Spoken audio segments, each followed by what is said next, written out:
প্রিয় ভাই বোনেরা, আসসালামু আলাইকুম। আশা করি নিশ্চয়ই সবাই কম বেশি ভালো আছেন।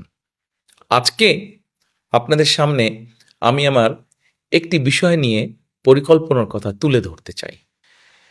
এর আগে যেই বিষয়গুলি বলেছিলাম সেই বিষয়গুলো হয়তো একটু সিরিয়াস টাইপের ছিল। আমরা কৃষি নিয়ে আলোচনা করেছি আগে, কৃষি নিয়ে চিন্তার কথা বলেছি, নারীর অধিকার বা নারীকে সচ্ছল করার ফ্যামিলি কার্ডের বিষয়টি নিয়ে আলোচনা করেছি, আমরা পরিবেশ নিয়ে আলোচনা করেছি।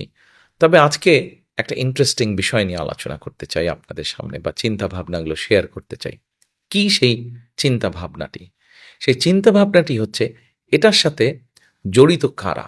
নতুন যেই এখন পরিকল্পনার কথা বলবো, এর সাথে কিন্তু জড়িত আমাদের যে বিশাল তরুণ সমাজ, এই তরুণ সমাজের সদস্যরা। স্কুলে যে পড়ে বাচ্চাটি, কলেজে যে পড়ে তরুণটি, অথবা যে যুবক বা যুব সমাজের যে সদস্য ইউনিভার্সিটিতে পড়ছে, তারা এর অংশ। কি সেটি? সেটি হচ্ছে স্পোর্টস, ক্রীড়া। এই ক্রীড়া নিয়ে আমাদের কিছু চিন্তা ভাবনা আছে। আমরা চাইছি একজন ছেলে বা একজন মেয়ে ডাক্তার হচ্ছে, একজন ছেলে বা একজন মেয়ে ইঞ্জিনিয়ার হচ্ছে, একজন ছেলে বা একজন মেয়ে লয়ার হচ্ছে, একজন ছেলে বা একজন মেয়ে আর্কিটেক্ট হচ্ছে।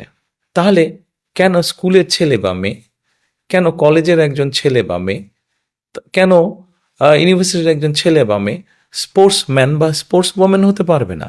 আমরা চাই সকলের জন্য, সে নারী হোক, সে পুরুষ হোক, ছেলে হোক, মেয়ে হোক, যুবক হোক, যুবতী হোক, তরুণ হোক, তরুণী হোক, প্রত্যেকের জন্য খেলাধুলাটাকে এমনভাবে ডিজাইন করতে যাতে কারো যদি ইচ্ছে করে সে তাহলে একজন প্রফেশনাল স্পোর্টসম্যান বা স্পোর্টস ওমেন যেন হতে পারে। এভাবেই আমরা খেলার জগৎটাকে সুন্দর করে গড়ে তুলতে চাই। আপনাদের নিশ্চয়ই মনে আছে, শহীদ রাষ্ট্রপতি জিয়া রহমানের সময় একটি অনুষ্ঠান হয়েছিল। বাংলাদেশের শিশুদের মধ্যে থেকে প্রতিভাবান যারা তাদেরকে বের করে আনা। ওই অনুষ্ঠানটির নাম ছিল নতুন কুড়ি। বর্তমানে নতুন কুড়িটি আবার চালু হয়েছে। আমরা এই নতুন কুড়িটির উপরে আরও জোর দিতে চাই। এই অনুষ্ঠানটির উপরে আমাদের শিশুদের মধ্যে, আগামী দিনের ভবিষ্যৎ যারা, তাদের মধ্যে অনেক প্রতিভাবান আছে। কেউ সুন্দর গান গাইতে পারে, কেউ সুন্দর কোনো মিউজিক্যাল ইনস্ট্রুমেন্ট বাজাতে পারে, কেউ সুন্দর কবিতা আবৃত্তি করতে পারে। এই নতুন কুড়ি, এই অনুষ্ঠানটি শুধু কবিতা, গান বা কালচার বা আর্টের মধ্যে আমরা সীমাবদ্ধ রাখতে চাই না। আমরা নতুন কুড়ির মধ্যে আরেকটি অংশ চালু করতে চাই, সেটি হচ্ছে স্পোর্টস। আমরা আমাদের আগামী দিনের যে ভবিষ্যৎ, আগামীর যে প্রজন্ম, তাদের মধ্যে থেকে আমরা খেলোয়াড়দেরকে বের করে আনতে চাই।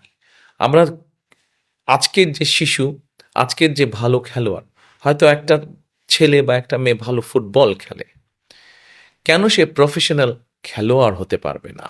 আমরা সেইভাবে পুরো বিষয়টিকে ঢেলে সাজাতে চাই আমরা। এবং একজন ছেলে বা মেয়ে, সে যদি ভালো চেস খেলে, সে যদি ভালো ফুটবল খেলে, সে যদি ভালো ক্রিকেটার হয়, সে যদি ভালো অ্যাথলেট হয়, তাহলে কেন তার প্রতিভাটা বিকশিত হবে না? আমরা পুরো জিনিসটাকে এমনভাবে সাজাতে চাই সে যেন তার ওই প্রতিভাটা বিকশিত করতে পারে।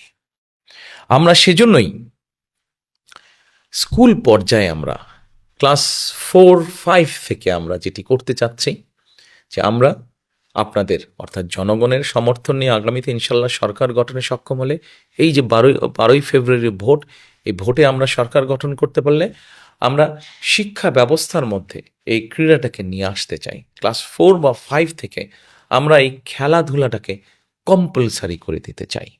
কম্পালসারি অর্থাৎ একটা বাচ্চাকে খেলতেই হবে সে যখন যাবে।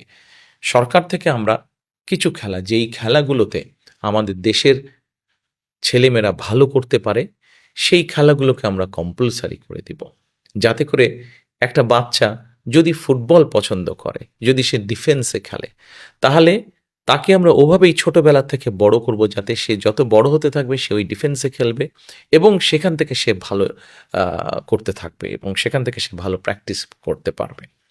আমরা এই জন্য শিক্ষা প্রতিষ্ঠানগুলোতে, সারা বাংলাদেশের শিক্ষা প্রতিষ্ঠানগুলোতে আমরা ধীরে ধীরে ক্রীড়ার শিক্ষক নিয়োগ করতে চাই। ক্রীড়া শিক্ষক, স্পোর্টস টিচার নিয়োগ করতে চাই।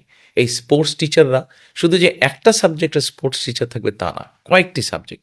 যদি আমরা সরকার থেকে 5টি বা 6টি বা 7টি স্পোর্টসকে বাছাই করে নিই, যেগুলোতে আমাদের দেশের বাচ্চারা ভালো করতে পারে, তাহলে সেরকম 5টি বা 6টি বা 7টি স্পোর্টস থাকবে, যেই স্পোর্টসের টিচারদেরকেও আমরা রাখবো। ঠিক একইভাবে আরেকটি বিষয় আমরা তৈরি করতে চাই। একবারে আমরা পারবো না, কিন্তু ধীরে ধীরে আমরা আমাদের যে জেলাগুলো আছে, 64টি জেলা আছে, এই 64টা জেলায় আমরা স্পোর্টস ভিলেজ তৈরি করতে চাই। দেখি না চেষ্টা করে করা যায় কি না। কেউ কেউ হয়তো বলতেই পারে না, হ্যাঁ এরকম তো বললে অনেকেই বলতে পারে। না, আমরা বলছি 64টা না পারি 30টা পারবো, যে কটাই পারি আমরা সেটি করতে চাই।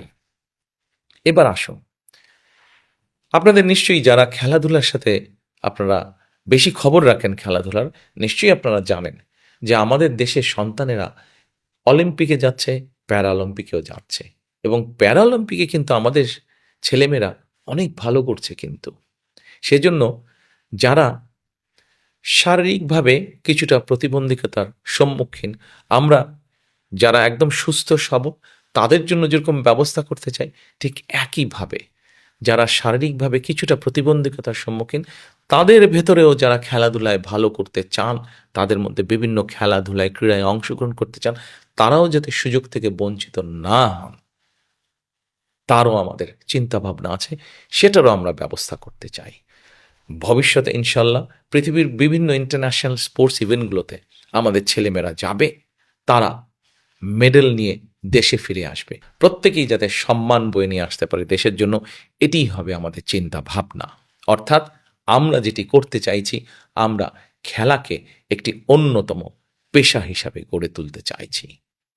আসুন, আমরা যখন পরিকল্পনা করেছি, আমরা সবাই মিলে যদি চেষ্টা করি ইনশাল্লাহ, তাহলে অবশ্যই অনেক ডাক্তারি পেশার পাশে, লয়ের পেশার পাশে, ইঞ্জিনিয়ারিং পেশার পাশে, আর্কিটেক্ট হিসাবে পেশার পাশে, আমরা খেলাধুলোকে একটি পেশা হিসাবে গড়ে তুলতে পারবো। আমাদের ছেলেমেয়েরা সুযোগ পেলেই নিজেকে বিকশিত করতে পারবে। আমরা সেই চেষ্টাটাই করতে চাই। যদি আপনাদের সকলের সহযোগিতা পাই, ইনশাল্লাহ আমরা করে ফেলব। সকলে ভালো থাকবেন, সুস্থ থাকবেন। আসসালামু আলাইকুম।